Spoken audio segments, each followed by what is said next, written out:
राजनीतिक दलों के लिए पर्यावरण कोई मुद्दा नहीं है।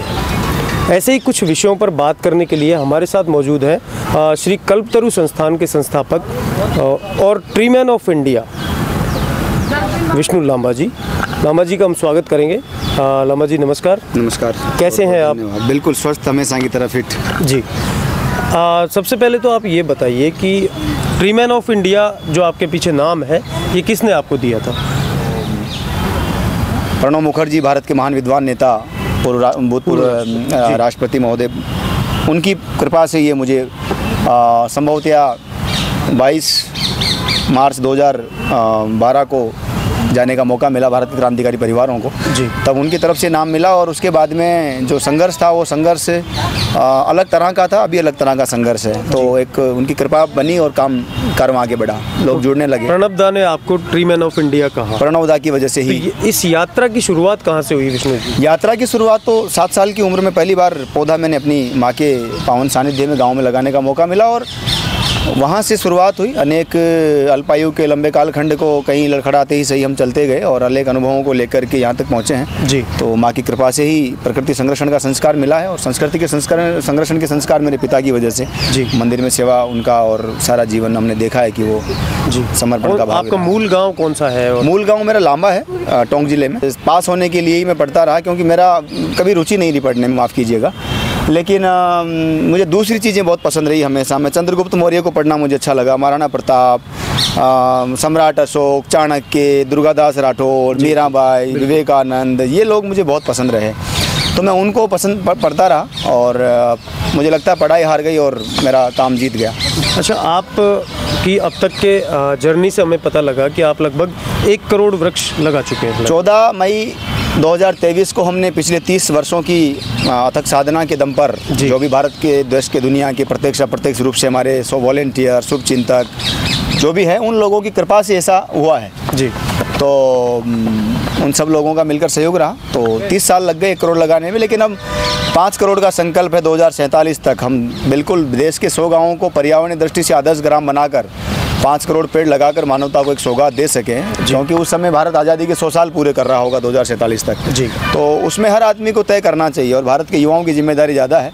देश सेवा के अनेक माध्यम है, हमने पर्यावरण चुना है, तो 2047 तक हम 1 करोड़ पेड़ लगाएं और देश के 100 गाँवों को जी पर्यावरण दृष्टि से आदर्श ग्राम बनाने की ओर अग्रसर करें, ऐसा हमारा तय है। आप महाराष्ट्र सरकार के साथ भी काम कर चुके हैं, तो वो किस तरह का अनुभव था? बिल्कुल जुड़ा हूँ, जुड़े रहे हैं, नो डाउट जुड़ा हूँ। महाराष्ट्र शासन के यशस्वी वन मंत्री आदरणीय सुधीर मुनगंटीवार बहुत बड़े दिल के नेता हैं जी। उन्होंने एक तरफ रवीना ताई को, पद्मश्री रवीना टंडन जी को, अमिताभ साहब को, सचिन तेंदुलकर को जो जगह छोड़ी उन्होंने, वो जगह मुझे मिल गई जी।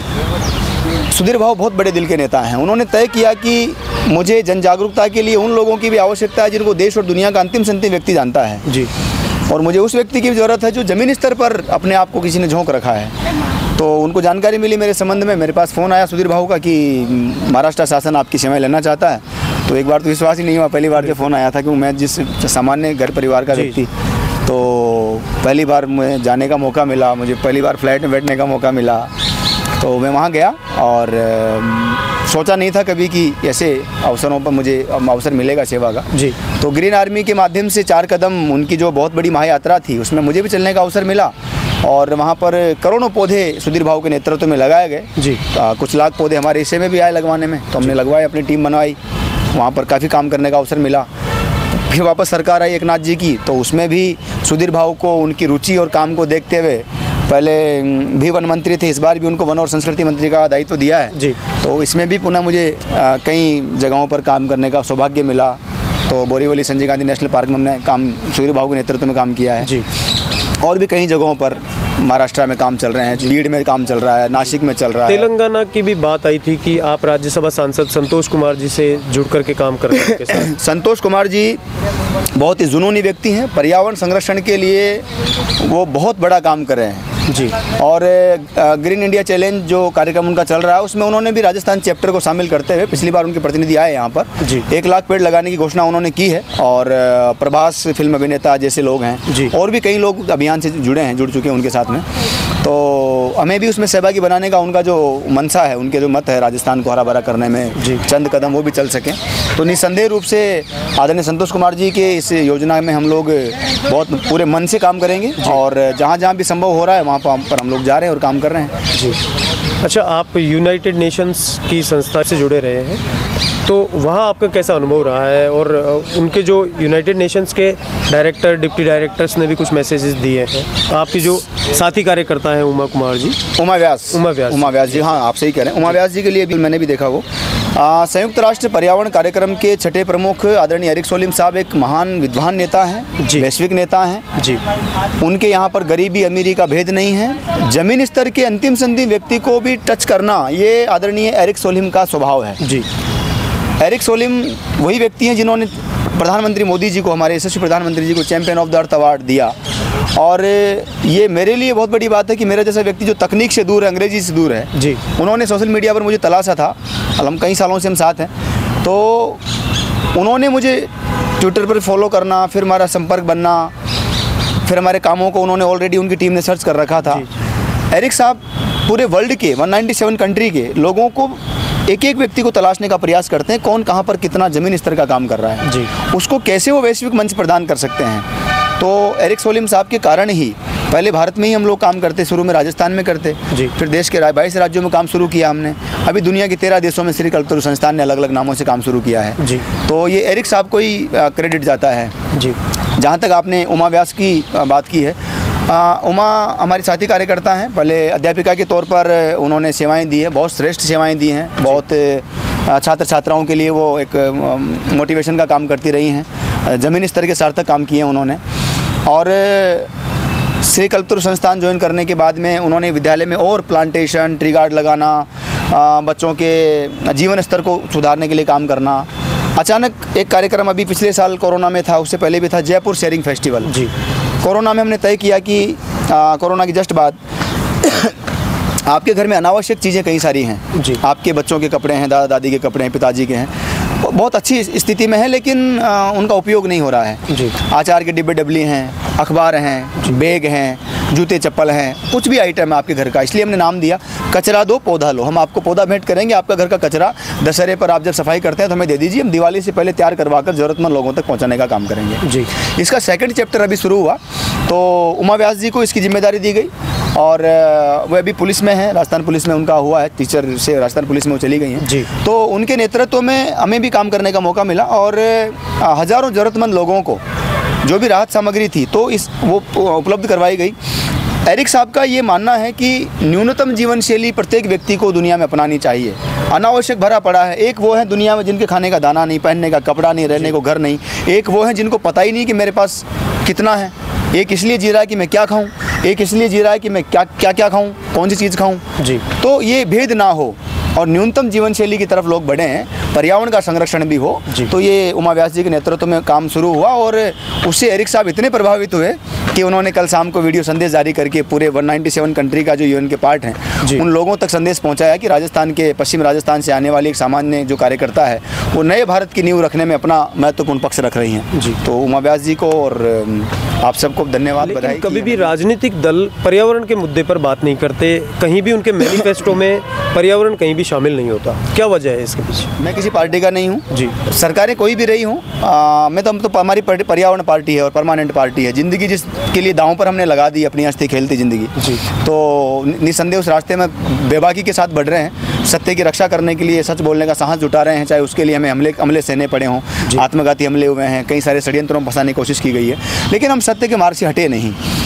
मैनिफेस्टो में अगर लोकसभा चुनाव आ रहे हैं और मैं समझता हूँ कि अगर कोई पार्टी मैनिफेस्टो में पर्यावरण को मुद्दा रखती है तो उसके समर्थन पर विचार किया जा सकता है। ये होना ही चाहिए। विश्व की ज्वलंत समस्या है, विश्व की सबसे बड़ी समस्या है पर्यावरण प्रदूषण, जिसके सॉल्यूशन का जो सबसे बड़ा काम है वो मुझे लगता है प्लांटेशन है जी। तो उसका समाधान भाषणों से नहीं होगा, एयर कंडीशन कमरों में बैठ के ज्ञान बांटने से नहीं होगा, उसका समाधान पेड़ लगाने से होगा। और श्री कल्पतरु संस्थान ने बिल्कुल मैदान में उतरने से होगा। और श्री कल्पतरु संस्थान के प्रत्यक्ष अप्रत्यक्ष योगदान लोगों का जो रहा है देश और दुनिया का, उसी की ताकत थी कि बिना सरकारी अनुदान के, डंके की चोट पर मैं आपके चैनल पे कह रहा हूँ जी, 1 रुपया सरकारी डोनेशन नहीं और 1 करोड़ पेड़ हमारे कहाँ लगे हैं, वो जो चाहे दुनिया की ताकत आकर के गिन सकती है। हमारे पास पूरा एक एक चीज़ का हम लोगों ने मैनेजमेंट किया है जी।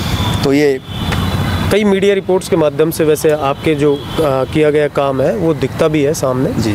और मुझे लगता नहीं है कि किसी को आप पर ऐसा कोई अविश्वास होगा, और होगा तो वो स्वयं इसकी जांच कर ले जी जी। अभी दूसरी बात यह है कि सामाजिक एकजुटता और पर्यावरण को आप कैसे देखते हैं, किस नज़रिए से? हाँ, इस दिशा में क्या बड़ा महत्वपूर्ण सवाल है जी। मुझे लगता है कि मैं हर तरफ देख रहा हूँ। नो डाउट मैं हिंदू विचारधारा का, संस्कृति का, परंपरा का पला बड़ा हूँ, जन्मा हूँ और मुझे गर्व है, लेकिन वो इतना संकीर्ण नहीं है कि सबको साथ लेके ना चल सके, क्योंकि राम और कृष्ण ने तो सबके कल्याण की बात की, विश्व कल्याण की बात की, और हम जो कुछ कर रहे हैं प्रकृति और संरक्षण के निमित्त वो विश्व कल्याण की कामना से ही कर रहे हैं जी। तो हमने तय किया कि आदमी जो है अपने धर्म के आधार पर या अपने पूर्वजों के आधार पर या अपने जो उसके हार्ट के क्लोज होती है चीज़ें, उसके माध्यम से चीज़ें अगर आगे बढ़ती हैं तो बहुत आसानी से वो जुड़ता है। बिल्कुल। तो हमने तय किया कि मुसलमानों में मेरा बहुत अच्छा संपर्क है, मैं टोंक से आता हूँ, आपको पता है जी। तो हमने शुरुआत किया कागजी कब्रिस्तान से। तो ये कागजी परिवार जो संगनेर में अबुल हसन भाई हैं, जावेद भाई हैं, इन लोगों का बड़ा सपोर्ट रहा जी। और एक शुरुआत हुई कि हमने उस कब्रिस्तान में हज़ारों पौधे लगा करके हरा भरा करने का ये पहली बार हुआ। और मुझे पहली बार ताज्जुब हुआ कि वहाँ पर कुछ हमारी जो वुमन वॉलंटियर थी, गर्ल्स वॉलंटियर कल्पतरु में जो जुड़ी है, मोमडन कल्चर से आती है, उन्होंने भी वहाँ पर प्लांटेशन किया। अच्छा। तो कब्रिस्तान हमने गोद लिए, उनको तैयार कर रहे हैं। 2 कब्रिस्तान हमारे तैयार हो चुके हैं।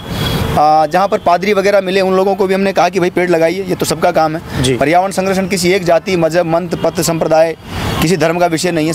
परम पावन दलाई लामा जी को भी हमने निवेदन किया कि बोधि वृक्ष जो है भगवान बुद्ध को जिसके नीचे ज्ञान मिला, उसे बीज प्राप्त करके हमारी जो पटना की टीम है, हमारे राणा जो वहाँ पर प्रभारी है कल्पतरु संस्थान के, 22 राज्यों में कल्पतरु काम कर रहा है जी, वो पुलिस में है वो भी, तो उनको हमने तैयार करवाया नर्सरी। और अभी वो बोधि वृक्ष वितरण करने का भी, हम बुद्धों को टच करने का जो काम है वो भी हम कर रहे हैं कि आप लोग भी किसी इस माध्यम से, भगवान बुद्ध के माध्यम से पर्यावरण जुड़िए और बोधि वृक्ष स्थापित कीजिए। जैन धर्म के 24 तीर्थंकर हुए हैं, तो उसके लिए केवल ज्ञान वृक्ष महाअभियान श्री कल्पतरु संस्थान ने चलाया है। तो ये जो केवल ज्ञान वृक्ष हैं, 24 जो तीर्थंकरों के जहाँ ज्ञान प्राप्त हुआ है इनको, उनकी वाटिकाएँ, तीर्थंकर वाटिकाएँ लगाने का जैन मंदिरों में जहाँ पर भी जगह खाली है वहाँ पर लगाने का काम हो रहा है। सरदारों के गुरुद्वारों में जाकर के वहाँ पर भी ये काम हो रहा है, चाहे वो पंजाब हो, चाहे राजस्थान हो, या और राज्यों हो, हरियाणा हो, गुजरात हो, मध्य प्रदेश हो, महाराष्ट्र हो, वहाँ पर भी गुरुद्वारों में और उनकी भूमियों पर जाकर के प्लांटेशन करने का काम, जो हिस्टोरिकल पेड़ हैं उनको तलाशने का काम, चाहे वो कल्प वृक्ष हों, चाहे वो किसी स्पेशल पर्सन से जुड़े हुए वृक्ष हों, उन तक लोगों को टच करने का काम। तो सभी को लेकर के साथ चल करके, और हमारा उद्देश्य सिर्फ एक है, और उस उद्देश्य की पूर्ति के लिए सबको टच कर रहे हैं जी, कि आप आइए पर्यावरण संरक्षण में अपना योगदान दीजिए, यही साथ जाएगा मुझे लगता है जी। ये दरख्त परिंदों के रास्ते इतना ज़रूर है कि जितने रंगीन दिखाई देते हैं उससे कहीं ज़्यादा संगीन है, जितने खूबसूरत दिखते हैं उतने खतरनाक, अगर ईमानदारी चला जाए तो जी। अगर आप बजट के चक्कर में रहेंगे, प्रोजेक्ट के चक्कर में रहेंगे, जो तथाकथित एनजीओ आज कर रहे हैं, गाली बन के रह गया एनजीओ जी, उस दौर में ईमानदारी से कैसे काम हो सकता है, सत्य की रक्षा के साथ आप कैसे आगे बढ़ सकते हैं? तो आपको बनास के खिलाफ भी बोलना पड़ता है जब अवैध खनन होता है जी, आप पे हमले भी होते हैं, आपको फंसाने के प्रयास भी किए जाते हैं, लेकिन आप सत्य हैं, सत्य के साथ डटे हुए हैं, तो आँख में आँख मिला के आप चाहे किसी से भी हो बात कर सकते हैं। बिल्कुल। तो वो खुददारी जिंदा है, और इसलिए सबको साथ लेके चलने का काम हम कर रहे हैं जी। अच्छा, आगे किस तरह के लक्ष्य लेकर के आगे बढ़ रहे हैं आप?